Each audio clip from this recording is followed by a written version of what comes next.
What's up, peeps? Archie here, and as you can see by my fancy schmancy study glasses that are a little too big for my head now that I look at it, I actually don't need glasses, and a lot of my friends who do need glasses are insanely jealous. I can't help it if I was born with 20/20 vision. I hope you are all ready for the schooling that you're about to get done. I'm not a teacher. I should put that out there right now, right here now. I am not, in fact, a teacher. I one time applied for a tutor position, and they said it seemed I would be a good fit, but I never ended up taking that job. It was a little too far away, and I was just getting started with my VTubing stuff, so I figured that I wouldn't have time for it. So I figured, well, you know what? If I'm doing streaming, I could always just offer writing advice there. Because, believe it or not, I do enjoy writing a lot. I don't necessarily know what it is about it that I like so much. Maybe it's just the fact that, there's so much nuance to the way that language can be used in a creative facet. How, certain words together evoke certain, meanings or intentions or emotions or just all of that. It can be really, really cool. But yes, we are indeed going to be doing some studying, some writing.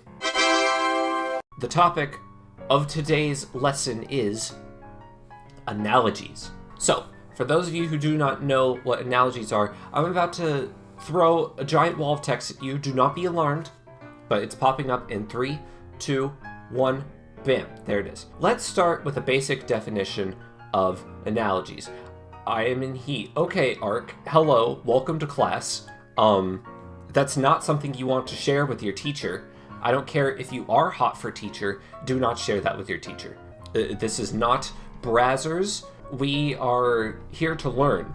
If anything, this is Clazzers. Clazzers. It's class Brazzers. Clazzers. Let's get back on track. So analogies in the literary sense. They are a literary device that compare and contrast closely related things for explanation or clarification purposes. A lot of the times that you use analogies, I like to think of it as a sort of advanced adjective, Because especially if you're trying to explain or clarify something, that's basically just describing it in further detail. And that's what an adjective does. It adds detail to whatever you have. So say you just have a brick. Well, okay, you can have a brick of anything. Let's say it's a soft brick. It's made of foam, so it's a soft brick. That would be an adjective. Now, if you were to say that this foam brick was as light as a feather, that is an analogy. Specifically, that is a simile. Two big examples of analogies are similes and metaphors. You probably heard them before. Similes are comparisons that use like or as, and metaphors don't do that. They just straight up compare. They say life is a highway. I want to ride it all night long. That's a metaphor. It's also a song lyric.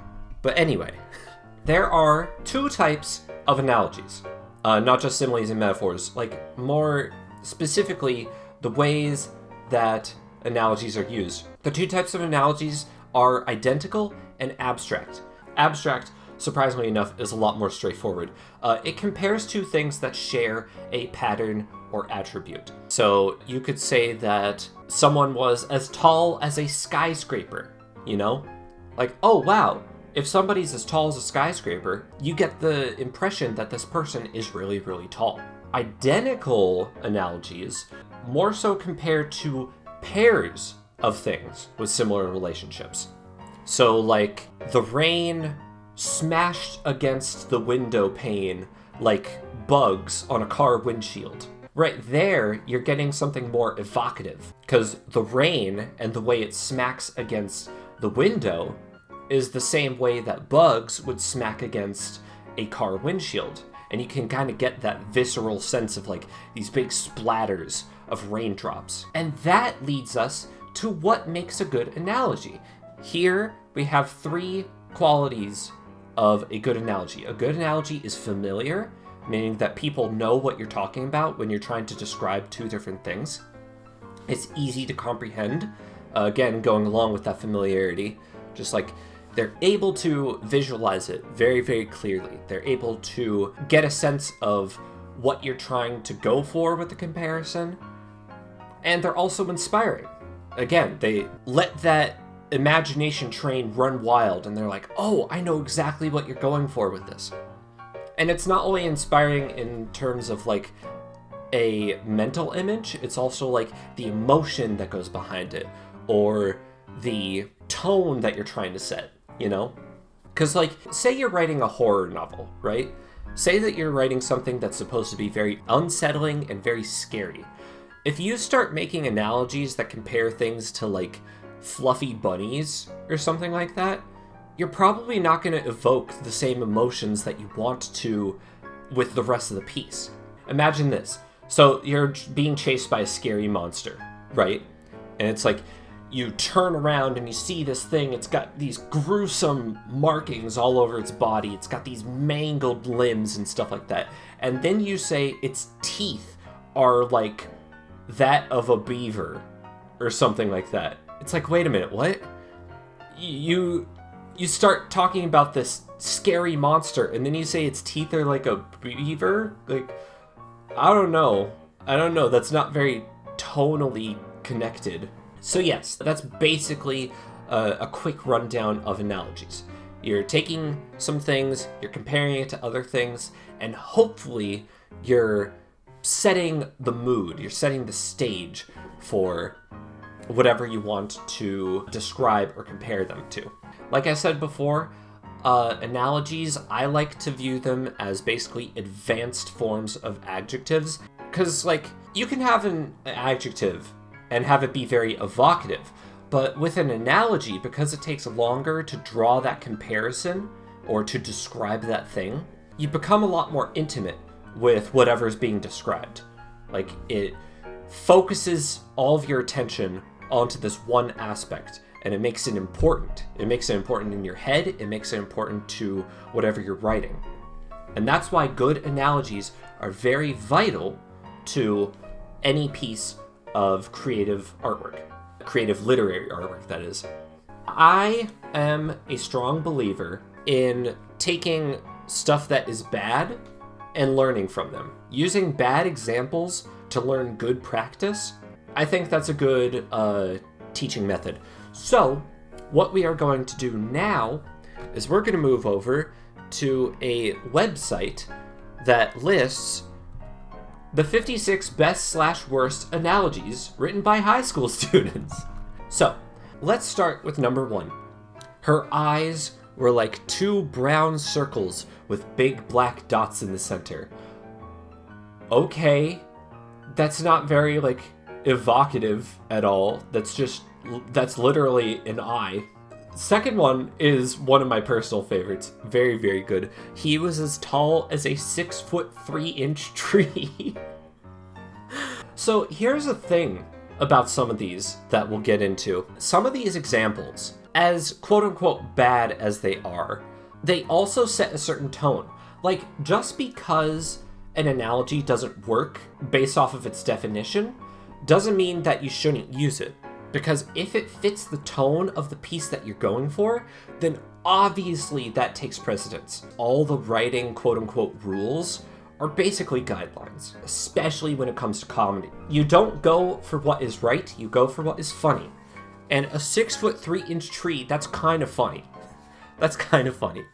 Definitely distracts us from the point rather than add to it. Yes, and that is another caveat when it comes to analogies. Whenever you're spending a lot of time describing something, even if it's just an extra sentence or two, you need to make sure that it improves the quality of what's being described.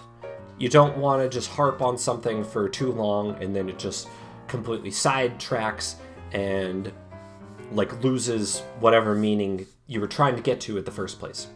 Basically, you don't want to be William Faulkner. Do not be William Faulkner. High school students everywhere will hate you. Let's go on to number 7. The ballerina rose gracefully on point and extended one slender leg behind her like a dog at a fire hydrant. No, she did not. No, she did not. Like a dog at a fire hydrant, that dog is peeing. The ballerina, hopefully, is not peeing. Do not describe her that way. He was as lame as a duck. Not a metaphorical lame duck either, but a real duck that was actually lame. Maybe from stepping on a landmine or something. This one is very good. This one's very, very good. Because it sets up like this very mundane comparison and then goes straight into stepping on a landmine. Like, yes. I like this. Number 8's good in my books. 13, McBride fell 12 stories, hitting the pavement like a hefty bag filled with vegetable soup. Now this, I can see it being a bad analogy, but the comparison is very, very evocative. Like, admittedly, having just a wet, saggy, like, garbage bag filled with vegetable soup just splatter on the ground and open up, it's like, ew, eh. And imagining someone hitting the pavement like that, also absolutely terrifying. So, like, 13, I could see being halfway. It might not be, like, the best comparison to make, but it is still a very serviceable comparison. Any sort of writing, whether it be good or bad, if it's able to evoke a certain emotion, I would say that it is serviceable. Number 16. Long separated by cruel fate, the star-crossed lovers raced across the grassy field toward each other like two freight trains, one having left Cleveland at 6:36 p.m. traveling at 55 miles per hour, the other from Topeka at 4:19 p.m. at a speed of 35 miles per hour. What time will they cross paths? I love this one, specifically because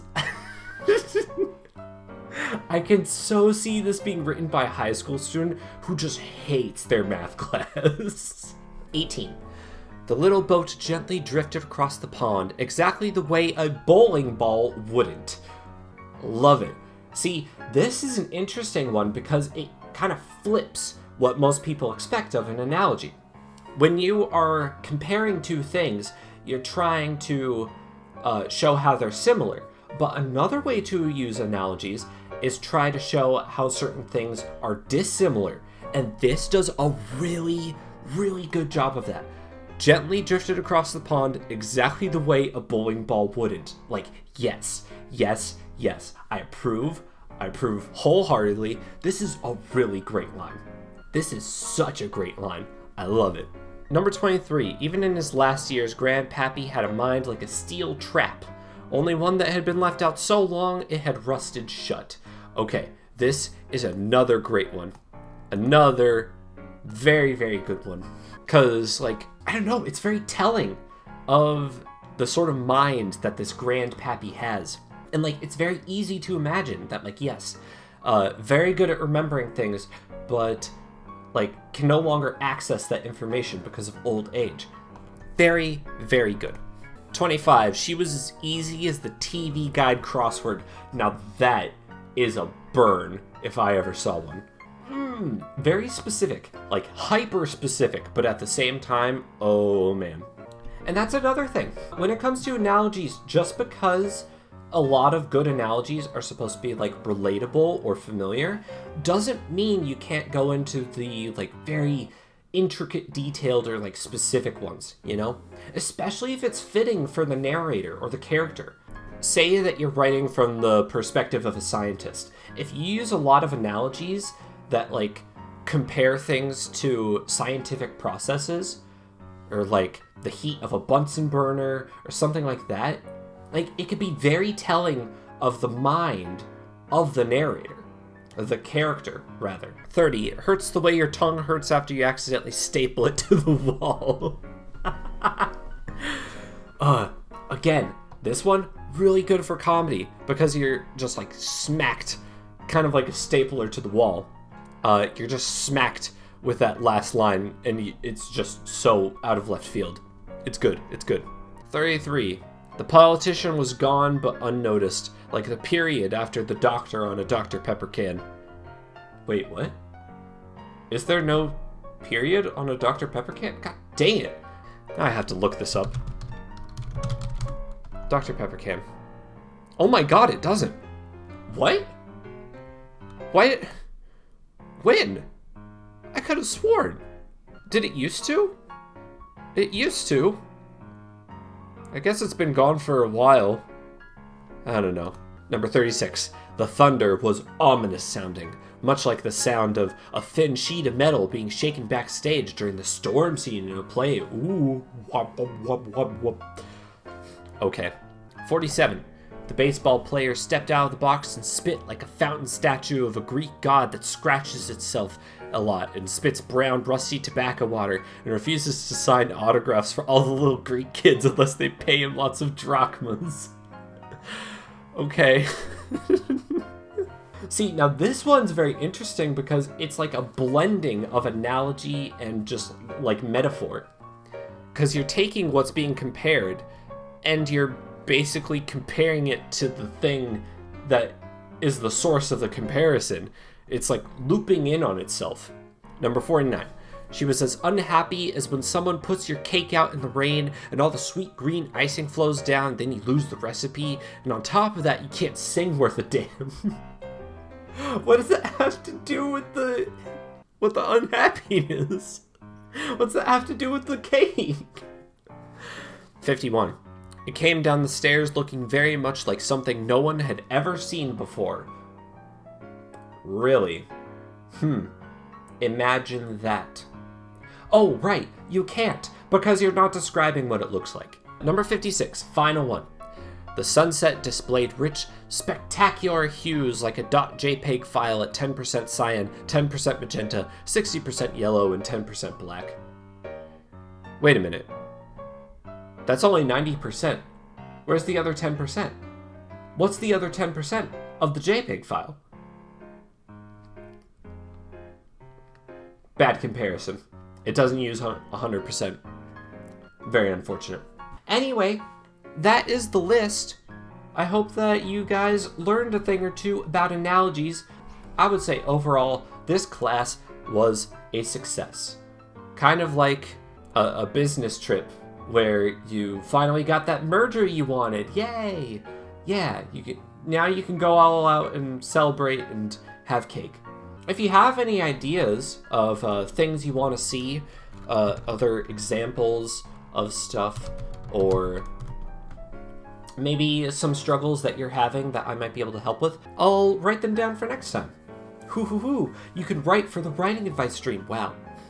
But yeah, whether you are just like still in school and trying to get that good grade on a paper, or if you are trying to further a writing career of some kind, I hope that this helped in some small way. Oh, we have a question. Mr. Archie, yes. Do you have any more crayons? Zacadon, I hid them in the utility closet because you ate them all last time.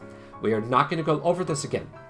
You do not know how much budget of this school goes into all the crafting materials and how much of that has to get replaced every year because students like you keep eating them. Please refrain.